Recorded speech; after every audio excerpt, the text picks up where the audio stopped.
C'est énorme ici en Belgique, Make-A-Wish, je crois, hein, parce que les gens en parlent énormément et nous, on a aussi ce genre d'association en France qui est là pour réaliser le rêve des enfants. Donc bien sûr, j'en ai entendu parler et j'avais jamais eu l'occasion d'y participer. C'est vraiment ma toute première année. J'ai été très touchée par l'investissement de Morane et on a beaucoup discuté ensemble et évidemment pour la cause. J'ai rencontré les gens de l'association et puis ils m'ont dit qu'ils aimeraient bien que je puisse participer et j'étais heureuse de pouvoir mettre ma pierre à l'édifice. Alors, par rapport à l'accueil, non, parce que vous avez une chance incroyable, vous, en Belgique, c'est que vous êtes toujours bien lunés, vous êtes toujours très accueillants et très gentils, donc l'accueil, que vous soyez numéro 1 ou pas, est toujours aussi fabuleux. Mais ce qui a vraiment changé, c'est qu'en effet, de faire un gros succès comme ça, ça fait chaud au cœur, et quand on sent qu'il y a une résonance particulière au travail qu'on fait, voilà, ça nous donne des ailes, donc je suis encore plus contente de venir ici et de pouvoir présenter mes chansons parce que je sais qu'elles plaisent. J'ai pas attendu de connaître Tom Dice pour avoir une petite histoire d'amour avec la Belgique. J'ai passé beaucoup de temps ici en Belgique, j'ai toujours présenté tous mes films, mes disques, j'ai beaucoup d'amis belges, donc j'ai une partie de ma famille ici. Donc j'ai eu l'occasion de profiter de la Belgique avant Tom, mais c'est vrai que quand j'ai écouté sa voix, je ne savais pas qu'il était belge.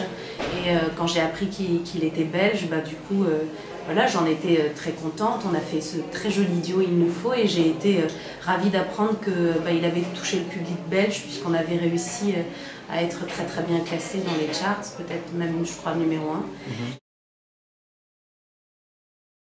1. Ça se passe chargé, mais très heureuse de pouvoir faire mes deux passions, qui sont le cinéma et la musique. Donc en promotion pour La Vérité si je mens. Cet été, j'étais en tournage, donc j'en ai profité pour tourner mon nouveau clip du single Tous les chemins à l'endroit où je tournais le film avec Gaspard Ulliel, qui est dans les Cyclades, à Milos, en Grèce.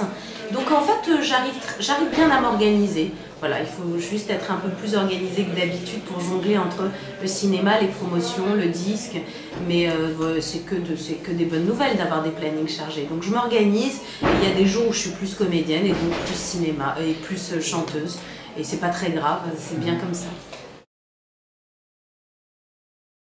Et non, figurez-vous que je pars en tournée et en concert pour cet album Je ne mâche pas les mots, le syndrome de Peter Pan, avec justement aussi l'album Je ne mâche pas les mots que je chanterai sur scène, qui était le deuxième album que j'ai fait, puisque le syndrome de Peter Pan est le troisième. Donc je vais organiser les concerts au printemps. Donc en fait, l'avantage quand on est chanteuse, c'est qu'on n'est pas obligé d'avoir une taille de guêpe, hein. On peut chanter même s'il nous reste quelques kilos superflus.